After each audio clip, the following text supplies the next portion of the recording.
ஒரு புயல் எதிர்கொள்கிற அளவுக்கு நம்ம இருக்கோமா இல்லைன்னா இப்போ பெரிய சந்தேகம் தான். நீங்கள் ஒன்றும் இல்லை, சென்னை அவுட் ஆஃப் சிட்டிலேருந்து இங்கே இதுக்குள்ளே வரதுக்கே நீங்கள் நம்ம சென்னைக்குள்ளே வரதுக்கே கஷ்டப்படுற மாதிரி இருக்கும். கேட்டால் என்ன சொல்லுவாங்க, ஏரி ஆக்கிரமிச்சிட்டாங்க, இதை பண்ணிட்டாங்கன்னு. ஆக்கிரமிப்பு வரைக்கும் நீங்கள் இருப்பீங்களா? கவர்மெண்ட் இந்த வாட்டியாச்சும் நல்லா தெளிவுபடுத்தணும்னு தான் நாங்கள் சொல்கிறோம். குறை சொல்கிறதுக்குன்னா எப்படி வேணாலும் சொல்லலாம். ஆனால் கவர்மெண்ட் கிட்ட சொல்கிற ஒரே ஒப்பீனியன் என்னன்னா, மழை பெய்ய போகுது, இந்த மாதம் மழை பெய்யும்னு தெரியும், ஏன் இன்னும் தூர் வரல? இதெல்லாம் தூர் வருவாங்க.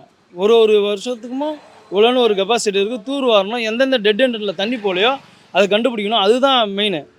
இப்போ மழை பெய்கிற டைமில் ஒரு ஜேசிபி எடுத்துகிட்டு வந்து நான் உடச்சி எடுத்துட்டேன், தண்ணி வாரிட்டேன், அது சொல்கிறது தப்பு இல்லை. எனக்கு இன்றைக்கி இப்போ பசிக்குது, இப்போ தோசை சாப்பிட்டா தான், சாப்பாடு சாப்பிட்டா தான் எனக்கு பசி தீரும். மதியம் பசிக்குது, நான் மறுநாள் காலை சாப்பிட்டுக்கணும்னு சொல்கிற கணக்கு தான் அது. இப்போ இதே மழை, இவங்க சொன்ன மழை இன்றைக்கி பெஞ்சிருந்து 50 சென்டிமீட்டர் வரைக்கும் கணக்கு நியூஸில் சொல்லியிருந்தாங்க. அது 2 நாள் இங்கே சென்னையில் பெஞ்சிருந்தா ஒன்றுமே பண்ணியிருக்க முடியாதுல்ல.